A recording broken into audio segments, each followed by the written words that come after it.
You ready to go? Yeah. If you could just put your hands together again for Jetsunma.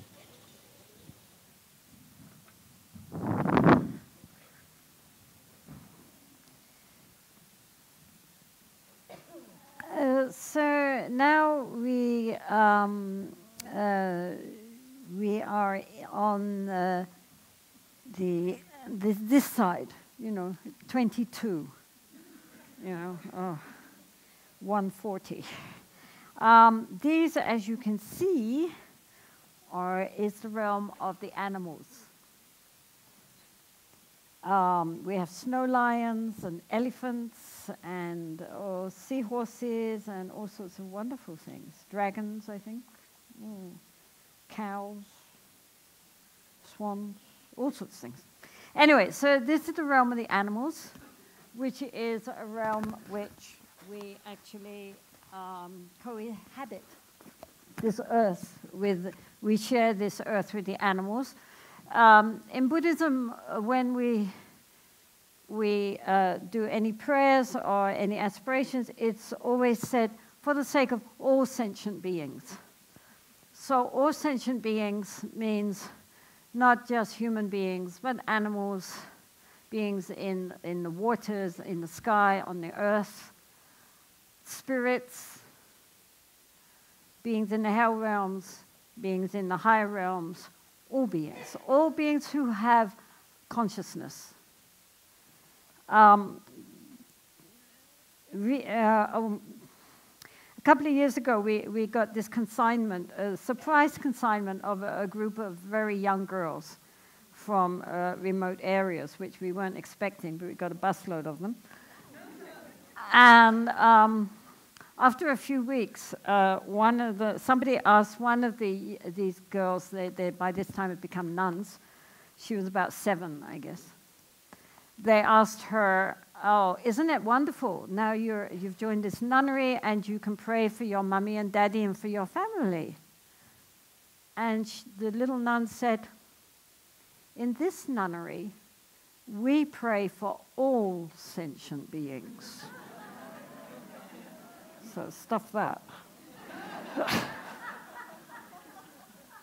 So it's very important to remember that when we're praying for all these beings and all the whole cosmos, because we don't know what's out there. We only know what we can see through our very, limited 5 senses. But, there's so much going on out there that we have no idea about. But, if they're out there, may they be well and happy. So the animal realm is a realm we can see. These are animals, not just domesticated animals, wild animals, all the beings who live in the oceans and the rivers, all the beings who live in the air, like the birds, all the insects, all the microscopic beings, all these beings non-human. So it's considered to be that it is a lower realm, not because animals are not very lovely, but because they are even more, we are also animals, but we have some choice in dealing with our habitual tendencies. We have an intelligence. All sentient beings have Buddha nature. And because they have Buddha nature, which means that the ultimate level, they also have this very pure, luminous awareness, this unborn awareness. So therefore, they can be reborn as humans. They can be reborn in the higher realms. They can be born in the lower realms.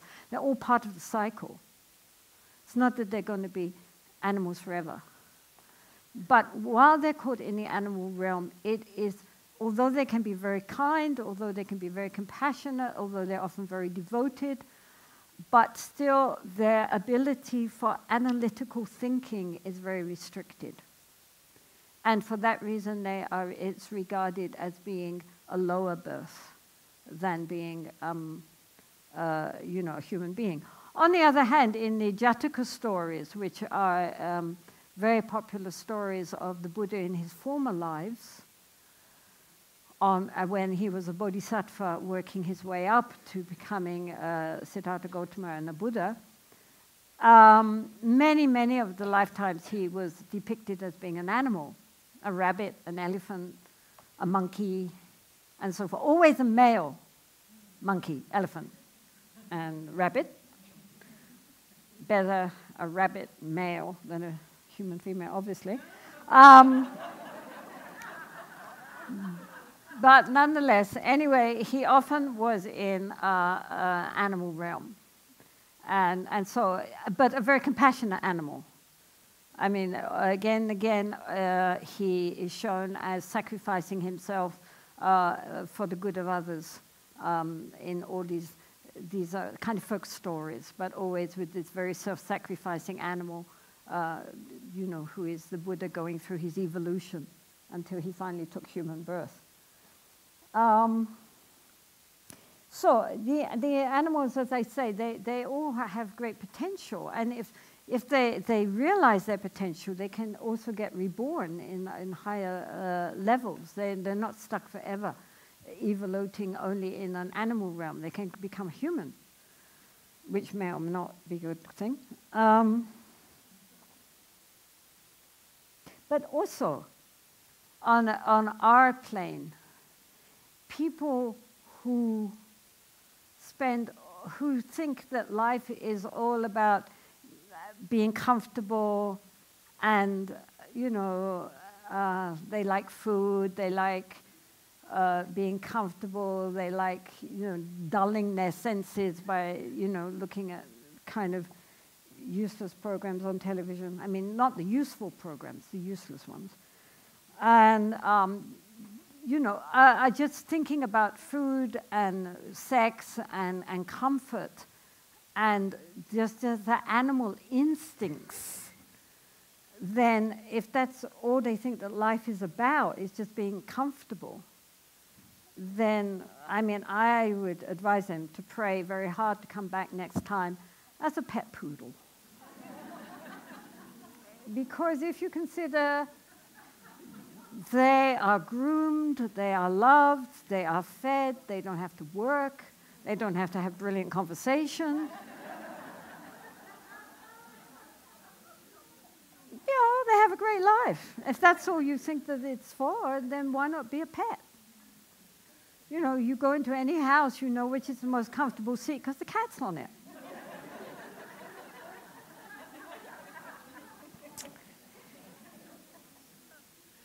So if we think that our human birth is more than just simply being comfortable and being petted, then we have to develop that quality in our mind which makes us considered to be superior to the animals, which is our intelligence.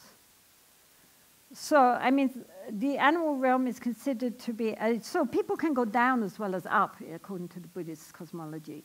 If we just live animal lives, we're likely to be reborn back as an animal. If animals show intelligence and great love and great devotion, and often if they have a kind of real connection, for example, with their human owners, it could very well be next time they get reborn as humans.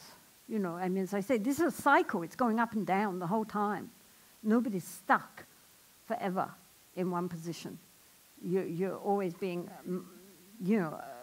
also, in daily life, sometimes we're in the animal realm, sometimes we're in the Preta realm, sometimes we're in the hell realm, sometimes we're in the heaven realms, even in one day, depending on our mood and our feeling and our activities.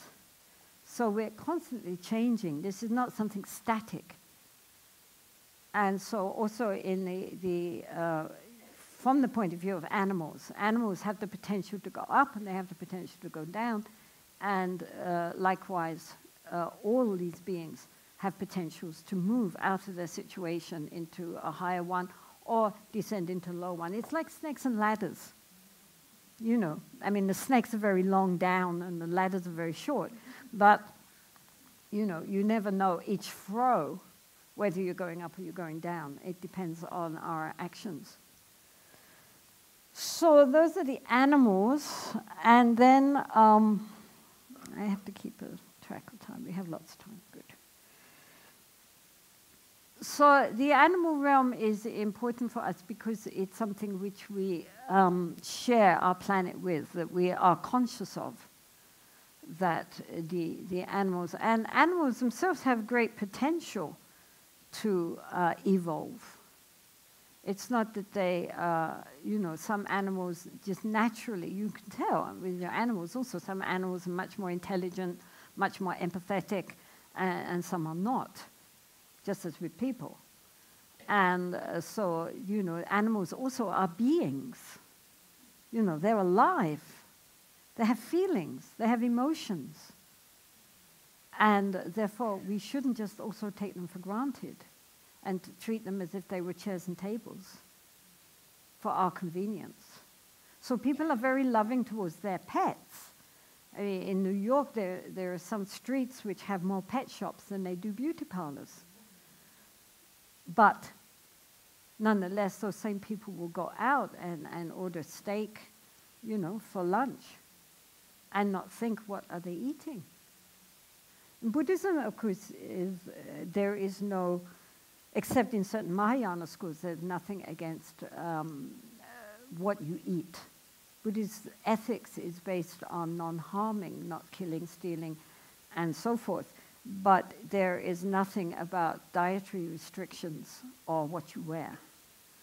But nonetheless, if we think about what is non-harming, and we recognize that all beings have Buddha nature, and that all beings have feelings, and just as we have feelings, all beings feel fear, all beings feel love, all beings feel, anxiety and devotion and so forth. I mean, especially the higher animals. And, if we don't recognize that these are living beings, and that maybe at some lifetime I also was a cow or whatever, a sheep. And when I was a cow or a sheep, my life was very precious to me. As the Buddha said, to all beings, their life is most precious. Then, we have to think, what are we doing when we just happily sit and eat them?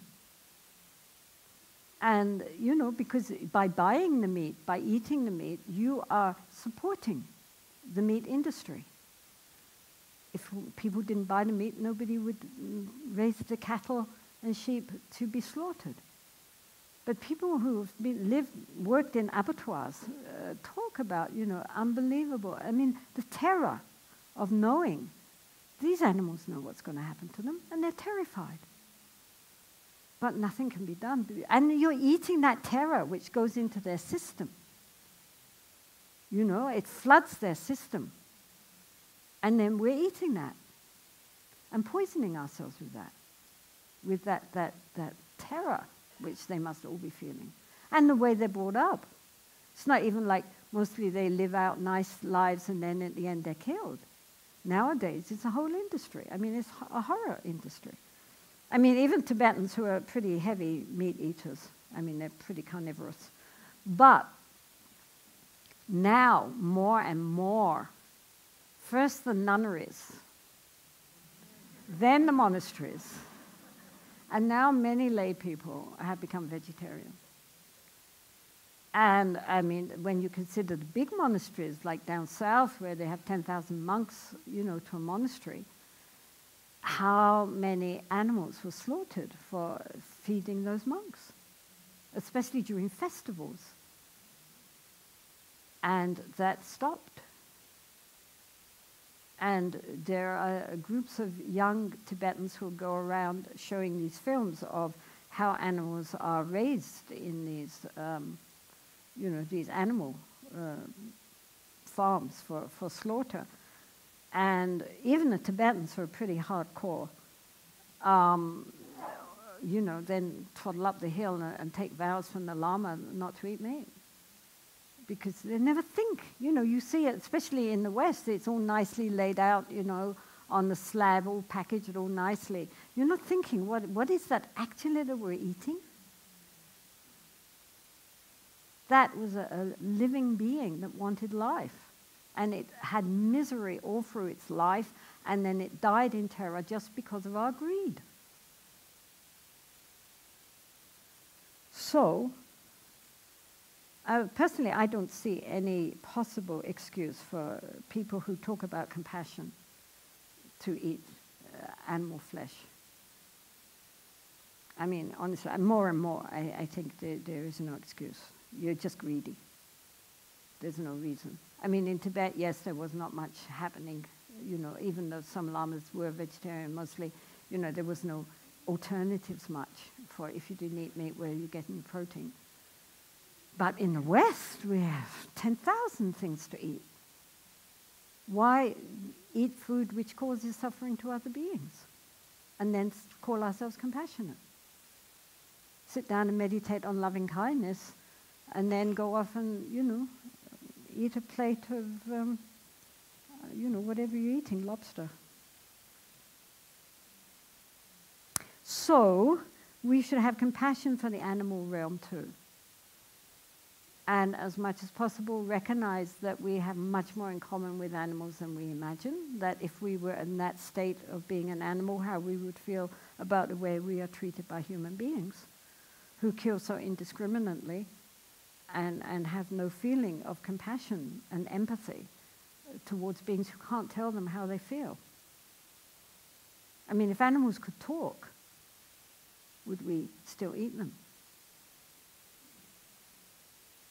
Because they can only make sounds which we don't understand what it means, we think it's okay. But it's not okay.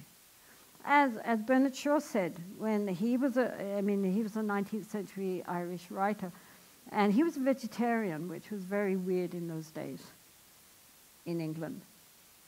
And he was asked why he was a vegetarian, and he would say, animals are my friends, and I don't eat my friends. And that's it. You know, what have we got a quarrel with animals for? So why are we killing them?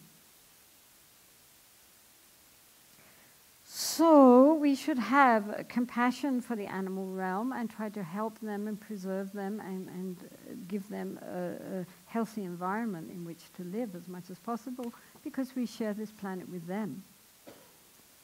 And they have as much right as we have to this planet. It's their planet as well as ours. Why do we think that it's our planet and we can do what we like with it? Because look what we're doing to it, human beings.